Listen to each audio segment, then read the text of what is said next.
En su primera cuenta pública, el presidente Gabriel Boric anticipó cómo podrían ser distribuidos los cilindros de gas licuado que ENAP entregará a precio justo a 100.000 familias. Actualmente, más de 200 municipios forman parte de esta agrupación y según los planes del gobierno también entraría a este plan piloto la región de Valparaíso mediante ENAP.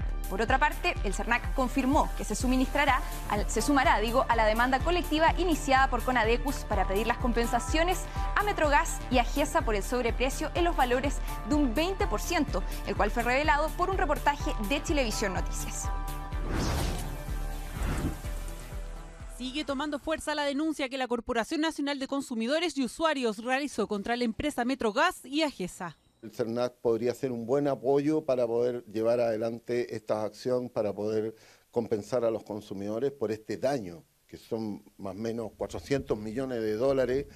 Y así es, lo anunció el presidente en su cuenta pública y este jueves se hizo oficial. El Servicio Nacional del Consumidor será parte de la demanda contra la empresa de gas natural, exigiendo una compensación. Estamos hablando de un servicio básico relevante, en donde cualquier alza afecta el bolsillo de las familias y su calidad de vida. Por eso es importante. Será parte de la demanda contra la empresa de gas natural, exigiendo una compensación. Según la Fiscalía Nacional Económica, son 785.000 usuarios que desde el año 2016 han estado pagando un sobreprecio en el consumo del gas natural, o sea, el gas por cañería. Más o menos son 80 millones de dólares por año de sobreprecio que han pagado los consumidores en los últimos 5 años. La demanda de la Conadecus exige una compensación a los usuarios por cobros indebidos. Entonces, hagamos el ejercicio matemático para saber aproximadamente cuánto recibirá cada usuario afectado si la compensación fuera la misma para todos. Estos 400 millones de dólares por los 5 años que han pasado, si los transformamos al peso chileno, son más de 325.000 millones de pesos. Ese monto habría que dividirlo en los 785.000 usuarios afectados, dando un total de poco más de 414.000 pesos. Y si hubiera una compensación, distribuirla equitativamente de acuerdo a sus volúmenes de consumo. Desde nuestro punto de vista, aquí hay unos que tienen más daños que otros. El que más consume, más daño tiene. En pocas palabras, se espera que de existir una compensación justa, quien ha pagado más reciba una indemnización más alta. La demanda, que fue ingresada en noviembre del año pasado, continúa en curso y tiene admisibilidad, por lo que el apoyo del CERNAC cobra más relevancia en estas instancias. Que vamos a proceder a un proceso de tarificación, básicamente. Ya estamos trabajando en un proyecto que efectivamente, como anunció el presidente, va a tarificar, estableciendo además sanciones y compensaciones cuando corresponda. En la vereda del gas licuado se dio a conocer la iniciativa de dar una mayor participación a la empresa nacional de petróleo. Uno de los anuncios fue el proyecto de distribuir cilindros de gas a 100.000 familias del país a precios más justos durante este año. Va a ser un proceso de desarrollo en el cual ENAP va a ir llegando en particular a aquellos lugares donde más lo necesitan y también a todo Chile. En primera instancia sería para las familias más vulnerables del país. 100.000 cilindros es muy poco para la población en Chile. La cantidad es poca, pues. Si tú te das cuenta, hoy día 100.000 es un número insignificante. Yo creo que hay mucha gente que lo necesita. ¿Ah? Mucha gente que lo necesita, pero para partir sí está bueno. Justamente porque esta solo es la primera etapa de lo que se pretende puedan bajar de alguna forma los precios del gas licuado. Según un informe estadístico de la Superintendencia de Electricidad y Combustible, el consumo residencial de gas licuado de petróleo representa un 53% de las ventas, siendo el más utilizado por los chilenos.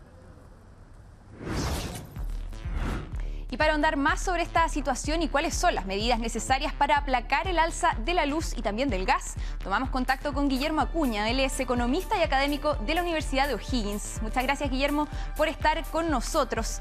Quisiera partir preguntándote en base a qué factores económicos ocurre el alza de la luz y también del gas. Bueno, en ambos casos afecta el alza generalizada de los precios de hidrocarburos a nivel mundial.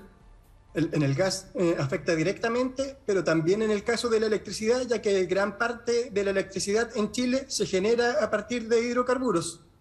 Y adicionalmente están los problemas de competencia detectados por la Fiscalía Nacional Económica, que afectan principalmente al mercado del gas.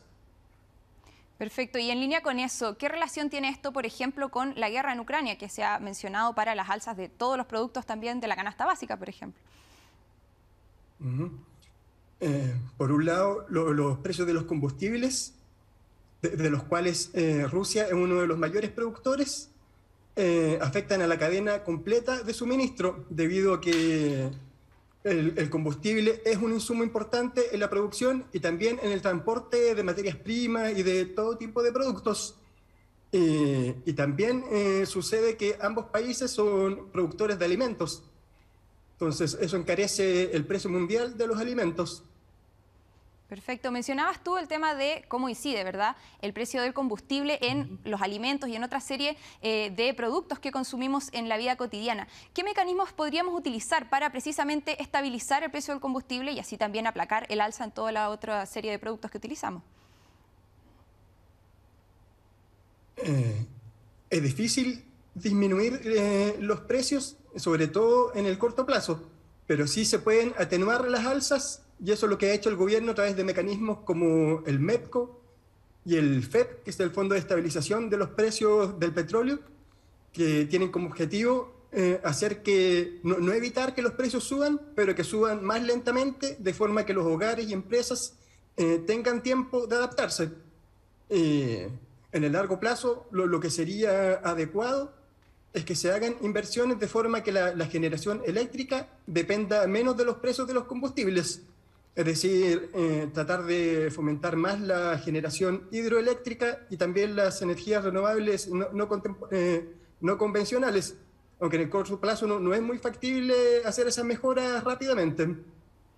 Claro, por la situación actual. ¿Y qué panorama económico se prevé que pueda ocurrir con el alza del combustible y la luz, precisamente en este contexto también de incertidumbre, de guerra a nivel internacional, situaciones que por supuesto inciden también en estos productos?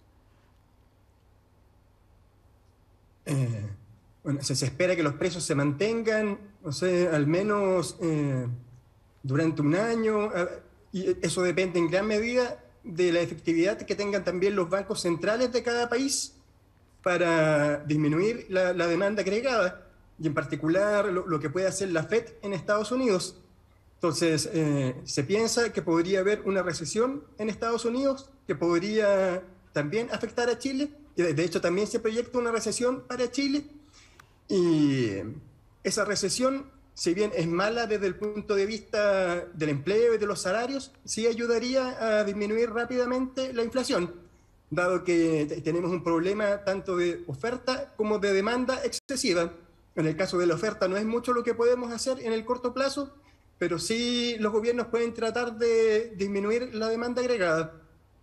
Guillermo, lo mencionábamos también en este capítulo de Bolsillo Chilevisión Noticias y lo hemos dado en distintas ediciones también, este proyecto del gobierno que apunta precisamente a que no se aumente este 40% que debiera subir en julio el precio de las energías. Pero, ¿cómo pueden las familias planificar sus gastos eléctricos considerando que igualmente va a haber un alza de la luz en julio, aunque no sea de un 40%?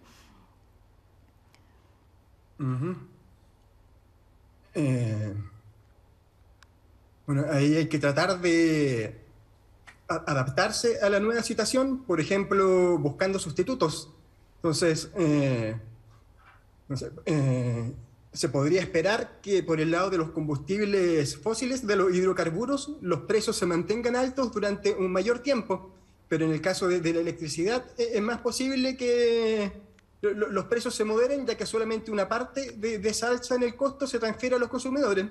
Entonces los consumidores podrían pensar, por ejemplo, en usar más calefacción eléctrica que de hidrocarburos, y también tratar de ir cambiando sus electrodomésticos a productos más eficientes. O sea, tratar de ahorrar, aumentar la eficiencia en el hogar y tratar de reducir también otros costos que pueden ser no importantes o no necesarios que se realizan en el hogar, para priorizar las cosas que sí son importantes, al menos mientras dure este periodo inflacionario, que debería ser...